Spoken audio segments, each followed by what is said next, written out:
I got a notification just now from TikTok. Okay. It just says age is just a number, and it's a love heart. So this wasn't going to be part of the show, but I would like to see what the fuck this is. Age is just a number. It's not. Met my love. Okay. Age gap of 43 years. She's Filipino. He seems like he's half dead. How will you have kids?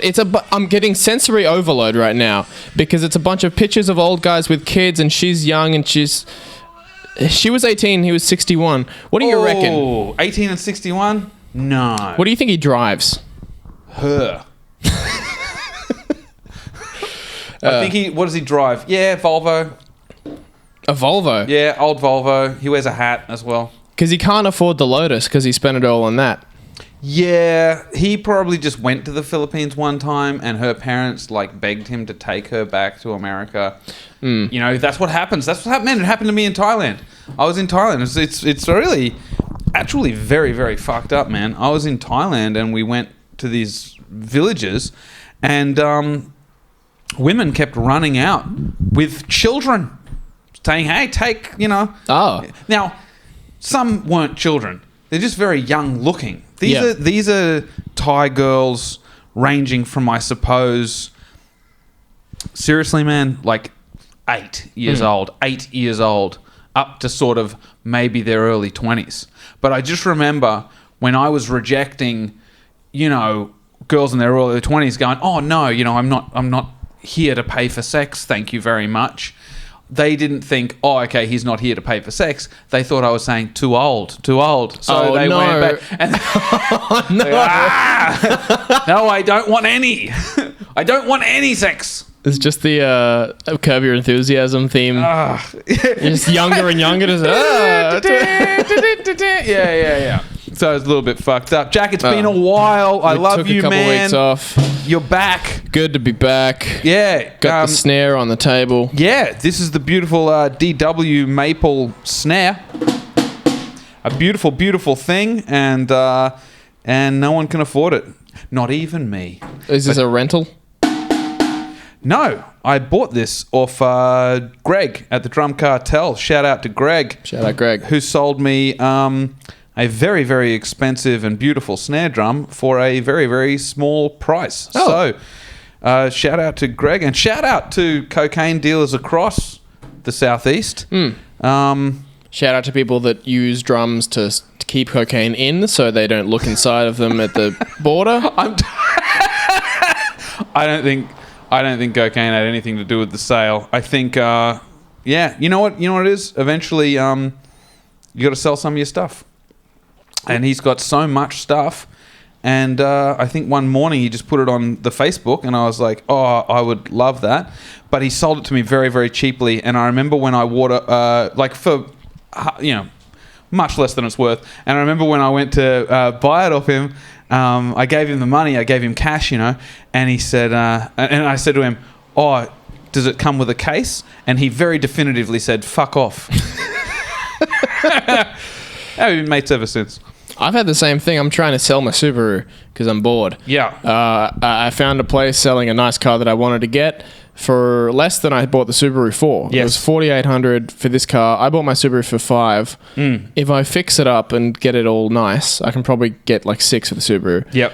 You know, maybe I'll get the new car and a warranty. Yes. Fuck yeah. Yes. I texted some photos to the guy and he's like, yeah, 2,000 to 3,500. And I just went pass and he didn't. No.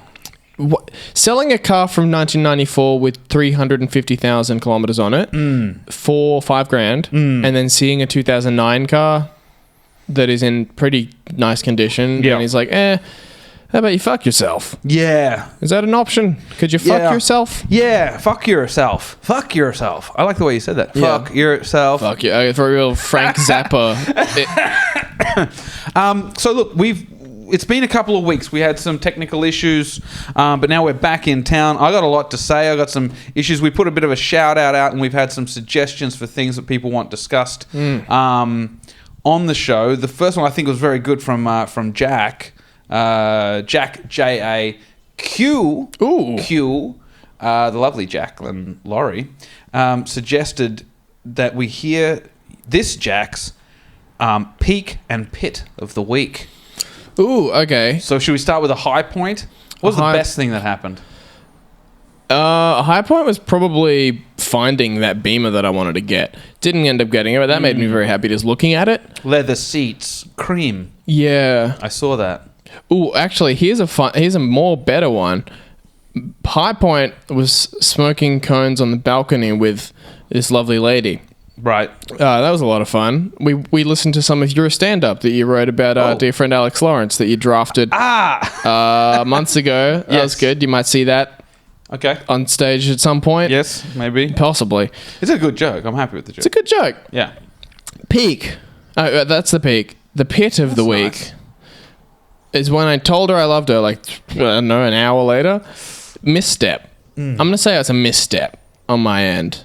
Telling a girl that you love her. Should you ever do it? Well, yes, you should. You should tell your mother that you love her. Your sisters, if you have sisters. Maybe a cousin if you're close. Never an auntie, though. You don't love your aunties. And you might, but you don't say it. That's for you. Yeah. They tell you that they love you, and then you go, get away. Get out of it. You know? Yeah. Brush your teeth. An auntie is just someone that's trying to do dirty with your uncle. And you don't like that. No, you don't like that. And your uncles never give you that much trouble. No, I love my uncle. They stay right back. Yeah, I don't want anyone near him. They... Back off, bitch. Yeah. Yeah. I think that's true. Yeah. Divorced uncles are the best kind as well. Yeah, I got a few. When my uncle got divorced, he got a new place down in Sydney. Yep. And I went there after throwing up at the comedy club after our set. That's right. Last year. Yes. I went back to his and he got out a huge Tupperware container of weed. And I was just smoking cones with my uncle and he went to take a piss and I did a big vomit over his balcony. And then I just went to sleep because I forgot about it already. So that was the last time I was there. Yeah. I wonder if it's still there. It's not. No. I mean, the bird life alone. Right. And birds will gobble up a puke. And the Sydney siders. Oh, they'll sip it. They'll have a little drinky drink. Actually, that's an interesting point. Something I'd like to talk about. When girls come over to your house and they're here for a while, they're gonna poo. Now we made a song about it. 8 minutes is a poo. Yeah, that'll be coming out at some stage. But I've got a theory because now I don't. Now I know she. Okay. This has become awkward. So this is a sincere anecdote. If a woman stays at your house for a couple of nights, she's going to have to do a poo. Yeah. Now, this didn't happen to me. This has got nothing to do with me. This is not about a woman coming to my house. This is a discussion I had with a friend about a woman who went to his house. He suspected that she pooed. Suspected? He suspected, but she didn't. This is the thing. She definitely pooed, but he knows that she didn't poo in the toilet. What? That's right. So she had a shower. He said the shower went for longer than a normal shower of hers. And I was like, so what are you suggesting? She shit in the bin? And he's like, no. He said, this is what I think. Because you know if she shits in the bin. That's a hard evidence. Well, if you're being discreet, that's the worst place to shit, really. Yeah, shit in the bin. Yeah. No, he said that he has a theory that she... I'm just going to take the bins out. Why? The bin's empty. Not quite. No, his theory is that she's got like a doggy poop scoop bag. Oh, no. She shits in the bag and then she just puts them out like she's shitting in her handbag, like into the poop bag, and then she's got that and then she just sneaks that into the bin, maybe covers it in some tissues or something. She's smuggling. She's smuggling turds out of the house, right? If she's already taken the shower, why not just be the waffle stomp bandito? You don't do that. That's never... Dude, that's going to stink up the... You got steam, you got turd steam then. Turd steam. It's winter. That's true. So anyway... Seeps into the walls like smoke in an interior. You know, walk in after she takes a shower, you're going to be like, fuck, you needed that. Yeah. Anyway, I said to him... I don't know about the bag because it seems like there's going to be a leaky stinky. I think more likely Tupperware. Right? Okay. Because it seals in the flavour. That's true. It has right? thermal qualities. So my question, and I'd like to get some feedback on this from the ladies. I always thought maybe they were taking Imodium. You know that shit they put in airline food to stop you from shitting? Yeah. Is that a secret woman trick? You're going to go out, you take some Imodium, you're not going to shit for 2 days, you're okay. Or are they shitting in the bag? Or is there a secret code where they have like a chode code and they poo into a Tupperware container? Or like maybe a Pringles. Maybe you got a packet of Pringles. Maybe the short stack of Pringles. Okay. You got that in your handbag. It's like, Yeah. it's just Pringles. Oh no, it's not. What if she's taking it? What? What if she's doing? You're like, oh, I'm gonna have a little look through her bag. Oh, she's got Pringles. Delicious. Ah! You know. I remember. So I just want answers, man. I just want answers. All right. I used to work at Woolworths. Yeah. And there was a policy where if someone had a handbag going through checkout, self-serve, you got to have a look. What you got in there? And it's always interesting. You learn a lot from the contents of someone's backpack or whatever. If you go through a certain woman's handbag and there's a Pringle turd, if there's a Pringle Dingle, then you're in trouble town. Oh, you're going to have to take a little look in there. She could be concealing something. Right. Like her own poop. Potentially. If you were to Potentially. avoid knowledge of your pooping situations, what method would you employ? For me? Yeah. Well, I already have shit in a bin once. Okay. Wheelie, bathroom, kitchen? Bathroom. Okay. You have a bag or just straight on the... It was my own bathroom. I was just trying to hide it from a friend. That's how I know about the steam problem. Okay. Yeah. Look, I'm very embarrassed of pooping, which has led to... It's made it much worse. You poop like a Pomeranian. You don't want any... If you're looking, then I'm a very private person, and I hate the idea that people are thinking that I do poo. Yeah. I don't, actually. No. Yeah. So anyway, one time I in my own bin, and I put that out the window, and it fell down into the garden, and I just said, I'll just stretch my legs, and I went out and I put that in the wheelie bin. So 2 bins, 1 turd. Okay. You wouldn't...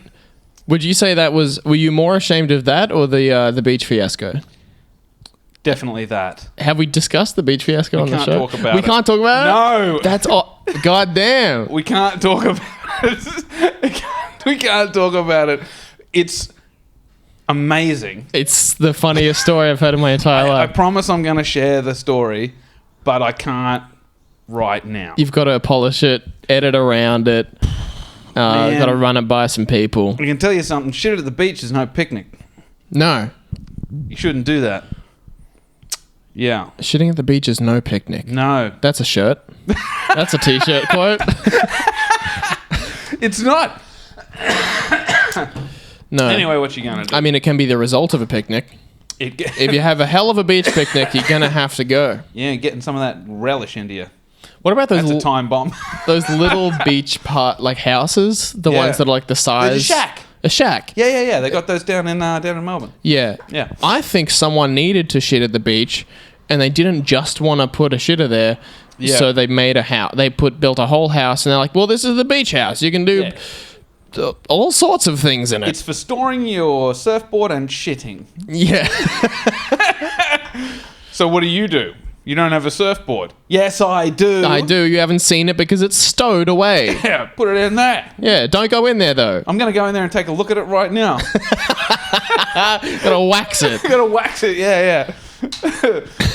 My peak of the week... What was my peak of the week? My peak of the week was... I did stand up this week. Hell yeah. Did stand up last night on the Gold Coast. And it was good. It was my crowd. Was the over 30s crowd. I like a crowd over 30. Not too easily offended, you know. They have a bit of a laugh. So but if you go over 40, then it becomes a disaster. It goes the other way. Yeah, I think that's true. I think that my decade is that sort of the sweet spot. Yeah. 'Cause, I think you get over 40, maybe they just don't give a fuck about anything anymore. You know, they're closer to death. Yeah. You know, I get that. 80 to 90 is a good... That's good. Is a good comedy consumption I think era. so. Yeah. Yeah, I think that's true. So that was probably the peak of the week, was just last night. Oh, you know what, dude? Pit of the week was also last night when the goddamn fucking Brisbane Broncos have shit the bed. They fucked it. Again. They can't put together a goddamn fucking win. But that's not what makes me angry. It's the margins they're losing by. They're just getting fucked up the ass. And not because they want to. They are trying hard not to get fucked up the ass and being reamed. Just fucking pounded by every team in the NRL. So I'm absolutely sickened. I'm sickened by the Broncos. You going Cowboys? I'm angered. Well, this is the thing. I mean, I made a whole Facebook post, which I should never do. It's not something I'm prone to do. But I did make a Facebook post saying that I no longer support the Brisbane Broncos because they're a poo team. You mentioned they're a poo team. Poo team, yeah. Yeah. That's what I said. I could have said other words, but I thought I'd keep it light. Keep it concise, apt. Yeah, they are a poo team. I know you're not much of a football fan, but don't know shit about the NRL. But that's the pit of my week anyway. I've heard the poo team remark from many different voices. Yeah, and it seems to be accurate. Yeah, they're rubbish. I'm more of an AFL guy because I'm gay. Okay, yeah, sure. Yeah. Yeah, man. Fuck yeah. Man, my cousin got me pretty good. He's a Magpies guy. Okay. And I've always been the Colton Blues. And Magpies, that's Collingwood, right? That's Collingwood, yeah. And we were having an argument just about mascots because it's like strange. Yes. Two strange things. I'm like, who likes the magpie? It's not a loved animal. No. It's not particularly feared by anyone. You can knock out a magpie if you'd like to. No, man, it's not respected at all. No. The thing with bird hatred... Yes. is people are scared of birds because it's socially unacceptable to kick them. If you can kick a bird, no one would be scared of any bird. That's so true, man. If a goose is running towards you, you run away. Because you don't want to kill it. Because you can't run towards it because you'll kill it. And I have kicked a goose before and I felt fucking terrible. But there's an underlying succeeding factor in there. Dude, I kicked it right up under its shit. Because did that. And I said, you fuck away, you. You get away, you. You stood your ground. You get away. Yeah, I stood my ground. Yeah. Sticks its neck out like this. Yeah. Yeah. I was like, fucking boom. Just kicked it and the fucking thing just went, ugh.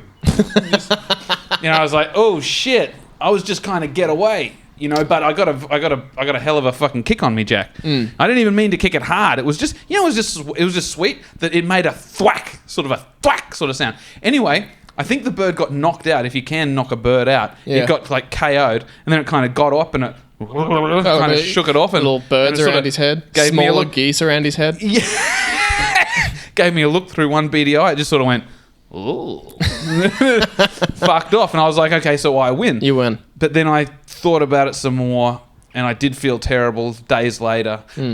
Well, I did get a phone call saying the goose had passed.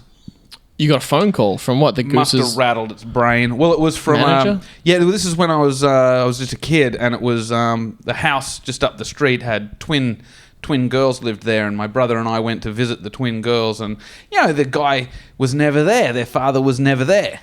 So we kind of had the run of the place. You know what I mean? But this one day, the father was there, and he sort of chased us away. And that was the same day I kicked the goose. Okay. So he called my parents. It's a real perfect storm. Well, it's rural, so he's not angry. The goose. He's not angry about the punishment of the goose. He's annoyed because he wants reparations. Yeah. I think my dad gave him $30 for a new goose. That's a solid... The goose market is not bad. It's an expensive bit of poultry. Yeah, if you can sell a goose, you're in the money. I saw a guy... A dead goose is like $15. Yeah. If you've already killed a goose, you should be able to cash it back like an old cable drum, and keep it. You get $15 for that, and then you give $15 for the other one. Oh, it's hilarious! Bottles, cans, geese. Yeah.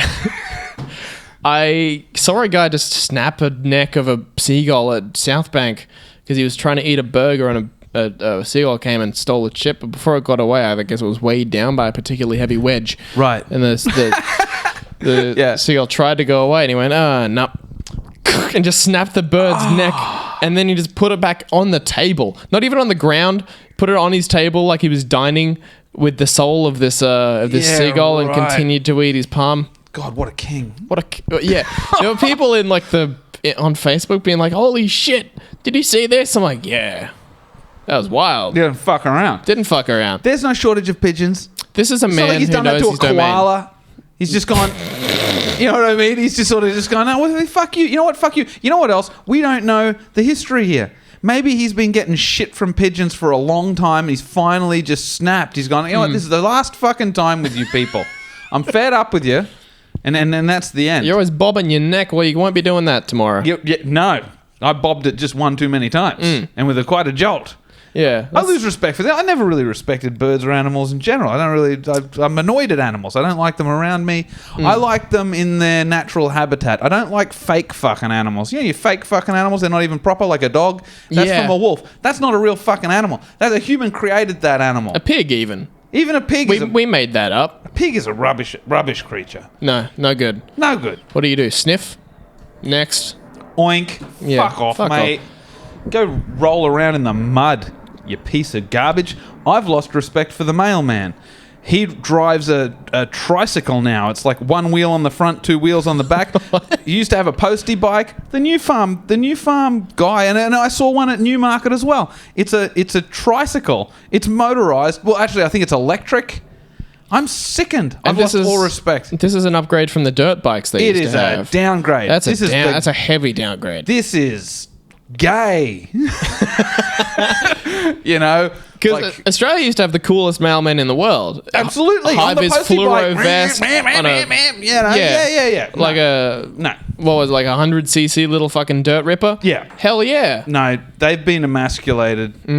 I'm very cranky. We could be better. I mean, we are still doing better than America with their little weird trucks with no door. It's kind of a cramped a cube. What about the British version? The Postman Pat, the square fucking dickhead mobile. The old PT Cruiser thing. And you're expected to be real friendly as well. The postman's like, hey, over here you don't talk to the postman.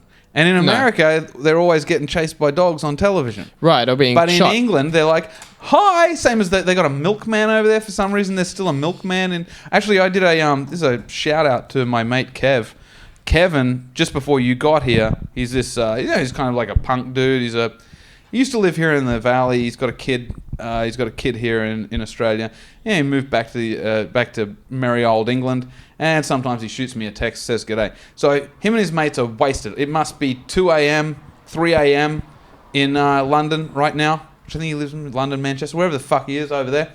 So his voice called me. His video message called me, and he's sort of this heavy set bald man with a lot of tattoos and a beard, like a pointy Viking type beard. Not a fuck around guy. Not a fuck around guy. He calls me up. It's a video call, and there are two other Kevins with him. Oh, bald men with the same shit. Yeah. And the tattoos, and I'm like, Jesus fuck! I thought it was a trick, but I noticed the tattoos were a little different. I'm like, is this are you a triplet?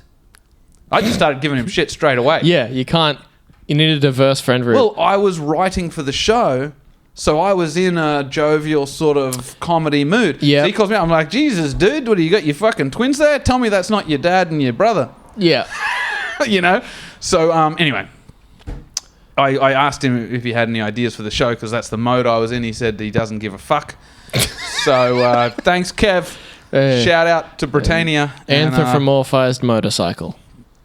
Getting fucked up at 3 a.m. Got to respect it. Yeah. Who do you think would win in a fight? A well-built millennial with like a ninja, or like an old gunslinging Harley cunt? Gunslinging Harley cunt. Come on. You reckon? Come on. But he doesn't know technique. He just knows bash. He's got a gun. He's got a gun. If he doesn't have a gun, he knows bash. I can tell you, man. I know some of these older guys. The problem. This is the problem, right? These old guys get a hold of you. That's the problem. Like a boa constrictor. Yeah, dude. They just fucking get a hold of you, and they just. You're right. There's no technique. I mean, they know how to throw a punch, but only a few. Then they're tired. The problem with these old guys is they know their limits. They know that they've got maybe 10 to 15 good swings in them. They know that. So they don't waste them. That's true. These guys will walk up on you, and you'll punch them and kick them and swear and run, whatever, and then they just grab you and squeeze you and pull you, and they just pull you close and drop to their knees and put you down on the ground and just start punching. They're not even trying to hit you in the head or the stomach or anywhere, just your center. Trying to hit a hit point, like a hitbox. No, man, they don't care where they get you. What they're doing is they're crumpling you and they're aiming for the middle of your soul. And they're just, they know, see, they get you on the ground, it's all their weight. So I gotta say the gunslinger, just because he's got way more experience in actually fighting. That's true. And you know what else? If he's particularly afraid, he'll fight dirty, man. He's gonna pick something up. The ninjas all like, we honor the way of the, you know. Yeah. We this is combat. Man to man. Yeah. My combat, I honor you. And before he gets it out, it's just a chair across his. Yeah, that's true. You can't have honor if you want to win. Anything, fights, business, honor in fighting, comedy, dude, whatever. As a purveyor and a I suppose, you know, I took part in this for a long time. Combat sports. I've got to say, even in combat sports, the honor is all for show. You hate this guy. You don't kill this fucking guy. You know, and to be honest, after the fight, when it's all friendly and it's all like, oh, you know, good fight and whatever beef we had or whatever, we're cool now, whatever. Dude, that's just because you're exhausted. You don't want to fight anymore. You're kind of a lady at that point. Your balls have been kicked right up into your stomach. You know what I mean? Your head's been bashed apart. You got no more interest in fighting. At that point, you would rather have sex with this man than continue to fight him. You are loving him. It's the fighter to lover transformation technique. Absolutely, man. That's and week 3. Nothing makes a fighter turn into a lover like bashing his brains into the ground and kicking his balls up into his throat. Right, yeah. I mean, if you've got a second Adam's apple, you're not going to say no to the snorkel. That's the right technique. That's right. So look, we're almost done here. Yeah. There's a couple of things I have to touch on. Just that I promised I'd talk about. Jeff, my mate Jeff Husoy, who's a lovely guy, a good friend of mine. He wanted me to talk about the time I got kicked off stage in the OK Cowboys, which is a band, a wonderful band I used to be in. I'll just run through it quickly for his sake, and then I'll sing the song. Oh. And then we'll finish. So basically, I did this show with my band, the OK Cowboys, at the time. It was a horrible country band. The band was fucking awesome, but there was a lot of drugs and it was a problem. But the band was fucking awesome. And we were doing this gig at a place called Swing and Safari on the Gold Coast. And our songs were about fucking mules. You've heard the mule fucking song. Mule fucking, you know. So we're singing these fucked up songs. The owner of the place, I didn't know he was the owner. I drank a bottle of rum on my way from Brisbane to the Gold Coast. When I got there, I was fucked. And I was jumping out of hedges onto passers-by at the gig. One of the passers-by was the owner of the pub. So when I got up to be in the band, he instantly spotted me and didn't like me. Once I start singing about having sex with farm animals, now he really doesn't like me because I jumped on him or rubbed my balls on him or whatever earlier that afternoon. You know, right. So he cuts the power. And I say, you put that fucking power back on, you piece of shit. You know, like, fuck. I'm out of my mind, right? He's like, I'm not putting it back on. It's my place. And I say it stays off. I'm the boss. And I said, I say the boss is whoever fucks the other man's mother. That makes me the boss. That makes me your boss. Right? Yeah. And he wasn't having it. He just lost it. He's like, fuck you. And he grabbed me by the shirt and starts throwing me around. He pushes me to the front of the place. It had stairs. It was like a club made out of one of those Queenslander houses. Yep. It was fucking awesome. I know the ones. Those are dope. Awesome place. Anyway, he fucking pushes me down the stairs. And I was drunk as shit. So I fucking slid down these stairs like a cartoon character. And then I jump up. I pop up. And I'm like, what's your problem, man?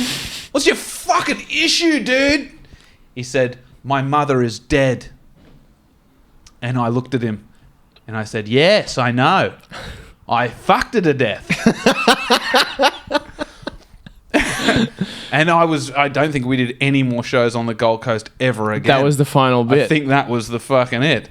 It's very good to fuck with people that you have no interest in maintaining a relationship with. the band was falling apart. It didn't matter. Might as well, if you're going to be late, stop for breakfast. Yeah, exactly. Yeah. Yeah, they say stop and smell the roses. I say, stop and abuse a grandpa. Yeah. He said, you'll never work on the Gold Coast again. And I said, I'll be doing shows on the Gold Coast while you're sucking soup through a straw, motherfucker. He said, get out of here. And I was like, ah. What a bad threat. Yeah. You'll never work on the Gold Coast again. Thank God. Yeah, because I love working on the Gold Coast. It's been such a pleasure. There's not a place like it, that's for sure. Yeah. The OK Cowboys, Yeah. they have a song. Oh, yeah. So this is a song. This is the show, I guess. This is the show. It's great to be back, man. Fucking awesome to be back after a couple of weeks, and hope people enjoy the pod. So, I'll sing us out. This is a song that I wrote for Ben Lestrange, who played bass in the OK Cowboys. And it's about how Ben and I, when we were kids, when we were like 17, we ran away from home and we went north. We were we were smoking bongs on the train. As we were heading north, we were smoking bongs out of a plastic bottle. And the guy, like this train security, came down. And he the carriageways are connected by the door. Accordion thing. Yeah, the accordion thing. Yeah. So we're smoking bongs right in the corner. We're trying to be discreet, but there are other people in the carriage who are just like, So this guy, I guess train security comes through and he goes, and we both looked up, petrified. We're like, fuck. Yeah. And he just goes, stop that. Don't smoke bongs on the train. Taps a sign that says no bongs. Yeah. So he's just like, maybe it'd be better if you didn't smoke bongs on the train. And you were on the way to a job interview, right? Well, we were on our way north. It was like a cane cutting job or something civil. I can't exactly remember. I just remember that I ditched and I caught a bus back to Brisbane. I didn't even catch a train. I caught a bus back to Brisbane the same day. Scorcho stayed up there. God knows what the fuck he did. But he was back a couple of days later. He was back. I didn't work out. I'll fucking bet you got hungry. Anyway, so this is the song. It's called Disguising the Truth Since 1981. And it goes a little something like this. I was born in Bowie and the Scorch was born in town. And ever since those crazy days, they just can't keep us down. We took off up the coast one day with a bong and a bag of stuff. But I bust it back the same damn day because living was too tough. We've been disguising the truth since 1981. There ain't no time for feeling bad about all them things we done. It wasn't good, it wasn't right. We sure did have some fun. But if we told the truth about all them years, we'd still be on the run. We'd still be on the run. That's the whole bit. That's the whole bit. Fuck yeah. I love a concise Western story tale. That's how we do it. Fuck yeah. Godspeed the OK Cowboys. If you haven't listened to them, look them up because it's all on YouTube. It's very good. It's very fucked. Shit from like 2000 to 2010. They're still going, man. They're still going. But all the hits. You got mule fucking, you got washing my balls with cold water, makes them really small. Yeah. No. It's all the classics. What a Beaumont, what a stinking hole. Desert. Bow Desert, what a stinking hole. Yeah. God damn. Bangers. Yeah, just YouTube the OK Cowboys or the OK Cowboys live. See my friend Ben wearing sourdough as shoes. Thanks very much, everybody. Thank you. Bye.